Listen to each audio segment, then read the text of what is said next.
welcome to the Deep Dive.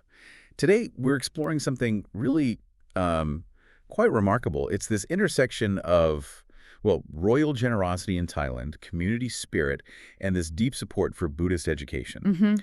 Our source for this deep dive is a transcript. It's from a YouTube video, Anumodana Boon 2062568, from the Erica TV Live channel. Right, Anumodana Boon sharing merits. That title itself is significant. Exactly. And our mission really is to unpack the layers of support for this major Buddhist university. Yeah. What do these acts of giving tell us about Thai culture and tradition? It's definitely more than just a list of donations, isn't it? It's like a window into how these sort of deep-seated values become real, tangible support. Yeah. And what strikes me is how it shows this relationship, this almost symbiotic link between ancient traditions and, well, how people engage today. Okay, so let's dig into that. The source, it highlights something pretty amazing right from the start. This profound and continuous commitment from the very top. You mean the royal patronage? Yes, exactly. His Majesty King Vajiralongkorn, the King of Thailand. He's been providing Fataharn. These are the specially prepared meals for monks, for the executives, faculty, staff, and all the monastic students at Mahachulalongkorn Ravidyalaya University MCU. It's in Phra-Nakhon-Si Ayutthaya. And it's been going on for a while, hasn't it? It has, since November 21st, 2021, right up to now. And the figure, the total contribution from the king just for these meals, it's staggering. Yeah. 16,055,902 baht. And 10 satang. 16 million baht. Wow, that scale and the consistency, that's what's really striking here. It's much more than just, a simple donation. It feels like a reaffirmation of the monarchy's role, its cultural significance. A kind of anchor. Exactly. It's a cultural anchor. The sustained support, it really reinforces national identity, social cohesion, provides real stability for the institution. And the transcript mentions the gratitude, right? The blessings for the king. Oh, absolutely. Deep gratitude, acknowledging his compassion, wishing him prosperity, positioning him as this vital pillar for Thailand. It really comes through strongly. So that royal support kind of sets the tone, doesn't it? It absolutely does. It sets this incredibly powerful precedent. But the story doesn't stop there. It seems to spark this ripple effect through the whole community.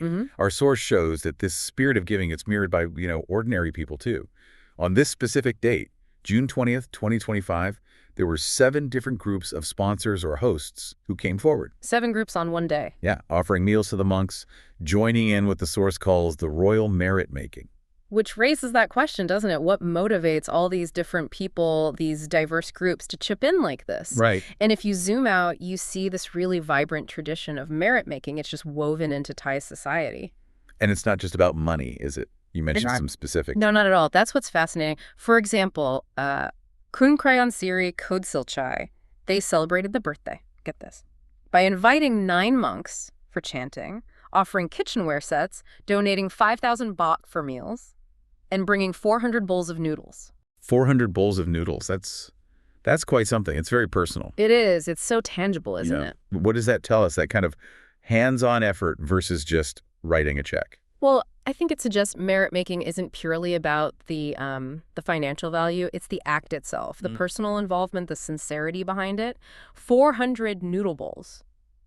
That's a very direct expression of devotion. Makes sense. And beyond individuals like that, you also see these group efforts. The source list groups contributing 10,000 baht, another 5,000, one gave 15,000, even one for 1,999 baht. Specific amounts. Yeah, and these were for the whole month of June. So it shows that sustained collective support. Different parts of society getting involved. Definitely. There's the Pathurana Foundation, led by Dr. Machi Patayawan Premsakol, contributing 15,000 baht, so organizational support too. Yeah. And even businesses like the Kruthon Boran Shop is listed as a donor. So it's really broad-based. It is. And underpinning all this is the concept of Anumodana Boon. The sharing of merits. Exactly. It's this belief that the merit you gain from doing good deeds isn't just for you. It can be shared, extended to others, even departed relatives.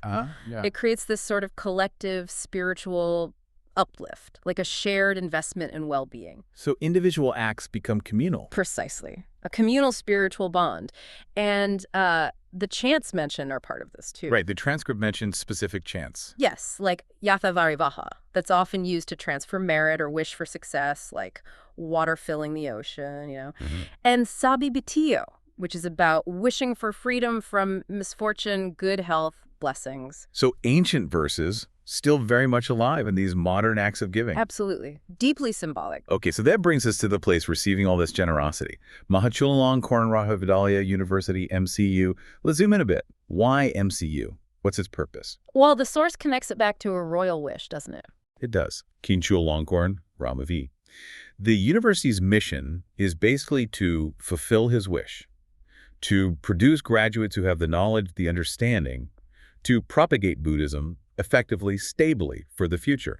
So the donations, then, they're not just charity in a general sense. No. They're directly enabling the university to do its job.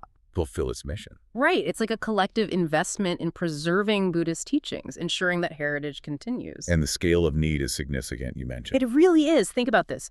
The university needs to provide meals for 1,000 monks and novices. 1,000 every day. Every single day. Wow. Okay, that puts the need for this continuous support into sharp focus. That's a huge daily requirement. It absolutely is. It's not just symbolic, it's a critical, practical daily operation. And that's why this ongoing support from the king and the community is so vital. The source even ends with an invitation, right? For others to join in sponsoring meals for those 1,000 monks and novices. To keep that cycle going. Exactly, to ensure this vital work continues. So wrapping this up then, what's the big picture takeaway from this deep dive?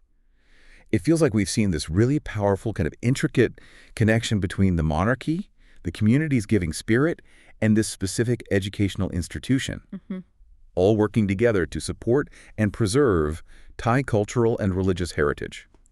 It's, it's a living tradition, isn't it? It really is. And maybe the final thought for you, our listener, when you see these kinds of sustained, multi-layered acts of generosity, everything from a royal decree down to, birthday noodles, what does that actually reveal about the core values holding a society together? And maybe more importantly, what does it show about what that society collectively chooses to invest in for its future generations?